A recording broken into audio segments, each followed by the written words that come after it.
1912 সালের সেই রাতে শত শত মানুষ সাহায্যের জন্য চিৎকার করছিল, কিন্তু অবাক করার বিষয়, কাছেই একটা জাহাজ ছিল, তবুও কেউ তাদের বাঁচাতে আসেনি।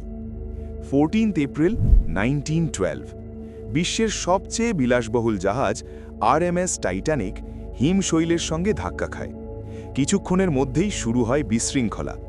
মানুষ লাইফ বোটের জন্য দৌড়াচ্ছে, আর ঠান্ডা আটলান্টিকের জলে পড়ে শত শত মানুষ আর্তনাদ করছে। কিন্তু এখানেই শুরু হয় সবচেয়ে বড় রহস্য। টাইটানিক থেকে মাত্র কয়েক মাইল দূরে ছিল আর একটি জাহাজ, এসএস ক্যালিফোর্নিয়ান।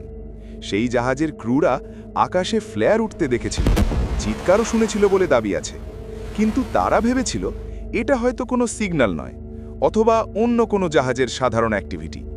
সবচেয়ে ভয়ঙ্কর বিষয়টা হলো, ক্যালিফোর্নিয়ানের রেডিও অপারেটর তখন ঘুমিয়েছিল।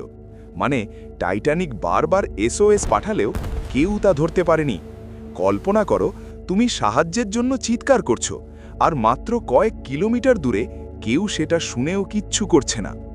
শেষ পর্যন্ত আরএমএস টাইটানিক ডুবে যায়, আর প্রায় 1500 মানুষ প্রাণ হারায়। অনেকে বিশ্বাস করেন, যদি ক্যালিফোর্নিয়ান দ্রুত এগিয়ে আসত, তাহলে শত শত প্রাণ বাঁচানো যেত। আজও এই প্রশ্নটা রয়ে গেছে, এটা কি শুধু ভুল ছিল নাকি অবহেলা?